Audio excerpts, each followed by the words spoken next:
Laden হচ্ছে নারকেল কাটে।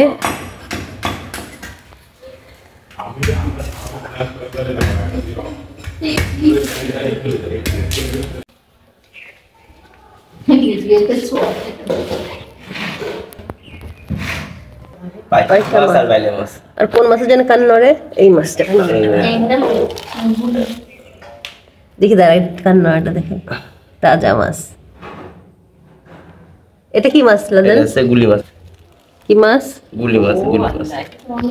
এটা কি গদুলি নাকি বলে? গুলি মাছ। গুলি মাছ বলে। গুলি মাছ তো আমি জীবনে প্রথম দেখলাম। এটা কি চিরিং মাছ? না, এটা তো গুলি মাছ। এখানে বলে। এটা কি মাছ বলে ভাবি? গুলি মাছ বলে। বললাম চিরিং মাছের মতনই দেখতে না? দেখি নড়ে কি মাছটা? হ্যাঁ হ্যাঁ, মাছটা নড়ে। ওরে হলো সাপের মতন একটা। ওর গালে হাত দিলে কামড়াইতে পারবে। তো আসসালামু আলাইকুম সুপ্রিয় দর্শক, কেমন আছেন আপনারা সবাই? দেখতে পাচ্ছেন যে বাসায় অনেক প্রকারের মাছ এসেছে এবং ফ্রেশ টাটকা চিংড়ি মাছ ছিল। আর গাছের নারিকেলও যেহেতু আছে, তো ভাবলাম যে গাছের নারিকেল দিয়ে চিংড়ি মাছের মালাইকারিটা করে ফেলি। তো আজকে আমি চিংড়ি মাছের মালাইকারিটাই করব, আর বাকি রান্নাগুলো করবে হচ্ছে লাদেনের মা আর সুমাইয়া মিলে। তো আমি চিংড়ি মাছটা হচ্ছে হালকা ভেজে নিচ্ছি, কারণ বেশ বড় বড় চিংড়ি মাছ ছিল আর একদম ফ্রেশ ঘেরে টাটকা চিংড়ি মাছ। তো মাছগুলো আমার অলমোস্ট ভাজা হয়ে গেছে।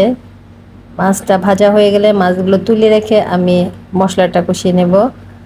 তো মশলাটা হচ্ছে আমি এখন কষিয়ে নিচ্ছি। মশলার মধ্যে পেঁয়াজ দিয়েছি, আর পেঁয়াজটা একটু ভাজা হয়ে গেলে পরে আদা রসুন তারপরে মরিচের গুঁড়া এগুলো দিয়ে মশলাটাকে ভালো করে কষিয়ে নিয়ে তারপরে হচ্ছে নারকেলের দুধটা দিয়ে দিচ্ছি। এখানটায় দিয়ে মশলা দিয়ে নারকেলের দুধ দিয়ে ভালো করে মিক্সড করে তারপরে দুধটা যখন বয়লিং উঠবে তখন হচ্ছে আমি এখানটায় চিংড়ি মাছ দিয়ে দেব।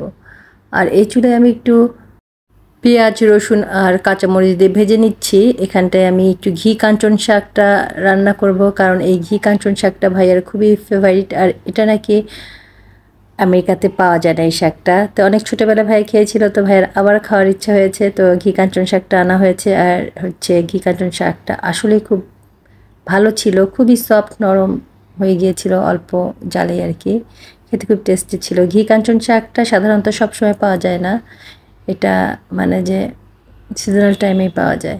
তো যাই হোক, শাকটা আমি অন্য চুলায় রান্না করে নিচ্ছিলাম হচ্ছে মালাইকারির পাশাপাশি। আর এখানটায় আমার দুধটা মানে গরম হয়ে গেছে, তো আমি এখন হচ্ছে ভেজে রাখা চিংড়ি মাছগুলো দুধের মধ্যে দিয়ে দেব। দিয়ে ভালো করে এটাকে রান্না করে যখন একটা গ্রেভি চলে আসবে আর কি, ঝোলটা শুকিয়ে যাবে, তখন এটা আমি নামিয়ে ফেলবো।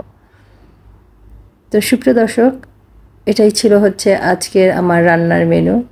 বাকি রান্নাগুলো হচ্ছে লাদেনের মা আর সুমাইয়া মিলে করবে। তো শাকটা হয়ে গেছে, শাকটা নামিয়ে ফেলবো। আর হচ্ছে এই যে আমার চিংড়ি মাছের মালাইকারি, এটা হচ্ছে একদম লাস্টে যে একটু ঝোল থাকবে, কারণ মালাইকারির হচ্ছে মালাইটা খেতে সবাই চায় আর কি। তো আমার ফাইনাল লুকটা চিংড়ি মাছের মালাইকারি এটাই ছিল। তো খেতে খেতে খুব টেস্টি হয়েছিল। তো সুপ্রিয় দর্শক, এটাই ছিল আমার আজকের ভিডিও। তো আমার ব্লগটি যদি ভালো লেগে থাকে অবশ্যই পেজ ফলো করে পাশে থাকবেন। যারা ফেসবুকে দেখছেন আর যারা ইউটিউবে দেখছেন তারা অবশ্যই চ্যানেলটিকে সাবস্ক্রাইব করে দেবেন এবং পাশে থাকা নোটিফিকেশন বাটনটার অল অপশনটা অন করে রাখবেন পরবর্তী ভিডিও দেখার জন্য। তো আপনাদের সবার জন্য শুভকামনা, ভালোবাসা দোয়া রইল। আপনারা আমার জন্য এবং পরিবারের জন্য দোয়া করবেন। আল্লাহ হাফেজ।